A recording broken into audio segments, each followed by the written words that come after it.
돈은 어디로 향하고 있을까요? 슈퍼리치 자산가들 직접 상담하고 있다 보니까 요건 중요한 게입니다. 그 다음에 이제 달러라든지 어떤 주가가 좀 더 조정을 받았을 때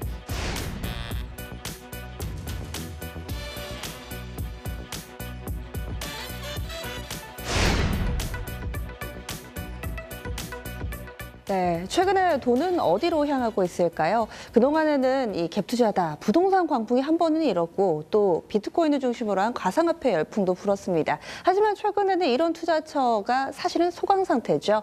돈은 어디로 향하고 있을까요? 매일 이와 관련해서 이야기를 나누는 분입니다. 전문가 모셨습니다. KB국민은행 강남스타센터의 이 신동일 부센터장님 모셨습니다. 안녕하세요. 네, 반갑습니다. 네, 개인적으로는 상당히 오랜만에 뵙습니다. 네, 그렇네요. 네. 네. 저희가 사실은 주식 방송이다 보니까 맨날 주식시장 안에서 돈이 어떻게 움직이는지는 얘기를 많이 나눴지만 큰 이 금융시장에서는 돈의 흐름을 따라가는 이야기를 그동안은 좀 놓치고 있었어요. 그래서 전문가님 모셨는데 요즘에는 가장 큰 투자처, 돈이 좀 어디로 향하고 있나요? 네. 제가 이제 아무래도 슈퍼리치 자산가들 직접 상담하고 있다 보니까 그 슈퍼리치들이 그 돈에 대해서 되게 민감하잖아요. 그렇죠.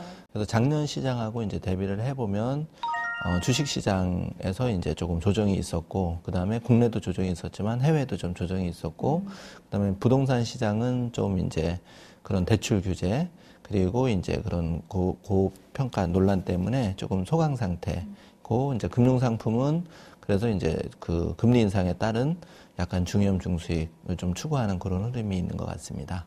네, 그렇다면은 여러 가지로 투자처가 좀 나뉘는 것 같은데요. 최근에 이 국내 증권가에서는 또 코스닥 벤처 펀드에 대한 기대감이 상당합니다. 실제로 또 고객 문의도 좀 많나요?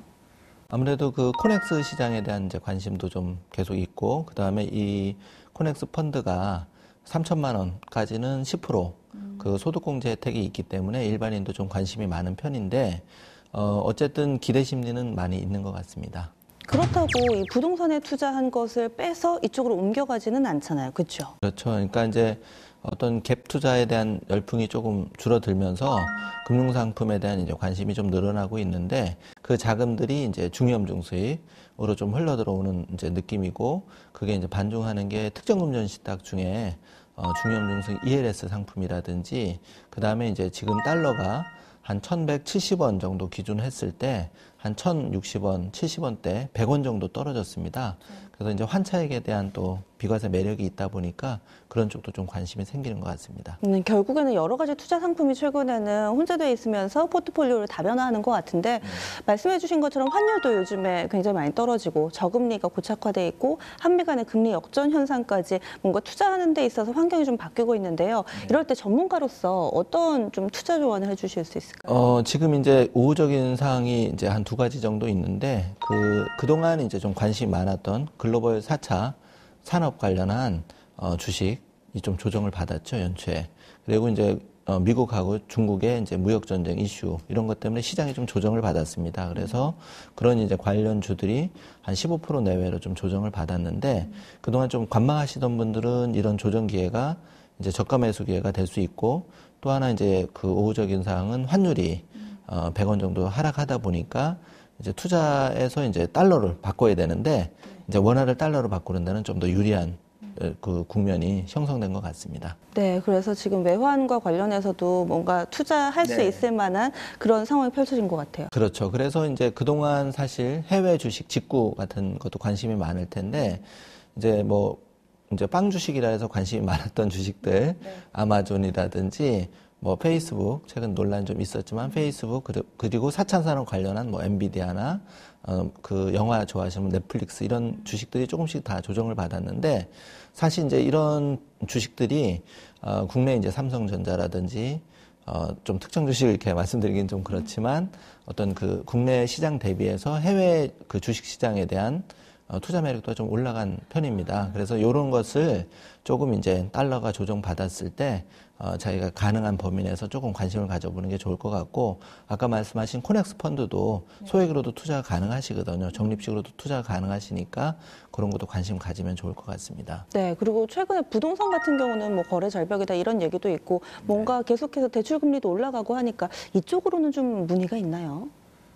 사실 이제 슈퍼리치 고객들은 굉장히 이제 4월에 그 양도세 이슈가 불거지면서 그 전에 이제 조금 일부 움직이신 분이 계셨고, 일반인 고객 같은 경우에는 이제 기대 심리가 부동산 가격이 조금 조정을 받으면 이참에 이제 좀 내 집을 장만해야겠다, 이런 생각은 이제 가지고 계신 것 같고요.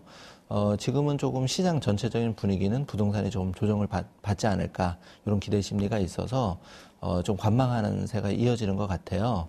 근데 이제 일반인 입장에서는 사실 부동산도 내 집 마련이 조금 없으신 분들은 이제 매우 중요한 이슈이기 때문에 합리적인 방법을 만약에 생각해 본다면 이제 도시 재생 사업이 많이 지금 이슈가 되고 있는데, 왜냐하면 이제 이쪽이 그 정책적으로 리모델링비나 이런 자금을 이제 지원을 저리로 해주고 있습니다. 그리고 이제 재생 쪽이 조금 포커스가 맞춰지다 보니까 만약에 내가 지금 많이 이제 부동산 가격, 그 아파트라든지 가격이 오른 대비해서 한 5억이나 10억을 금방 장만하기는 사실 어렵잖아요. 그쵸. 그러면 한 2, 3억 정도를 목표로 해서 이런 재생 사업에 발맞춰 가지고 실제 이제 거주하는 목적의 소형주택으로 조금 눈을 돌려보시는 것도 괜찮은 방법이라고 생각하고요. 네.